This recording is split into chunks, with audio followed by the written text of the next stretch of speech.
જિલ્લામાં ચાંદીપુરા વાયરસ સામે આરોગ્ય તંત્ર એલર્ટ. ઝઘડિયામાં શંકાસ્પદ કેસ. અસરગ્રસ્ત વિસ્તારોમાં સઘન સર્વેલન્સ. ભરૂચ જિલ્લામાં ચાંદીપુરા વાયરસને લઈને આરોગ્ય તંત્ર સંપૂર્ણપણે સતર્ક બન્યું છે.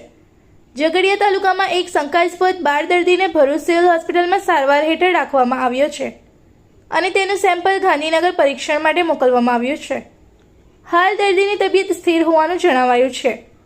શંકાસ્પદ કેસ બાદ આરોગ્ય વિભાગે અસરગ્રસ્ત વિસ્તારોમાં house two house surveillance, send fly નિયંત્રણ માટે મેલેથિયન ડસ્ટિંગ, પોરાનાશક કામગીરીનું જનજાગૃતિ અભિયાન હાથ ધર્યું છે.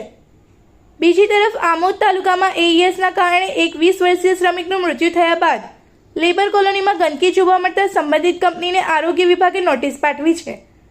આરોગ્ય વિભાગે તમામ જનરલ પ્રેક્ટિશનર્સ અને બાળ રોગ નિષ્ણાંતોને ચાંદીપુરાના શંકાસ્પદ લક્ષણો જણાય તો તાત્કાલિક જાણ કરવાની સૂચના આપી છે. સાથે જ નાગરિકોને સ્વચ્છતા જાળવવા, બાળકોને સેન્ડ ફ્લાયથી બચાવવા અને લક્ષણો જણાય તો વિલંબ કર્યા વગર નજીકના આરોગ્ય કેન્દ્રમાં સારવાર લેવા અપીલ કરવામાં આવી છે.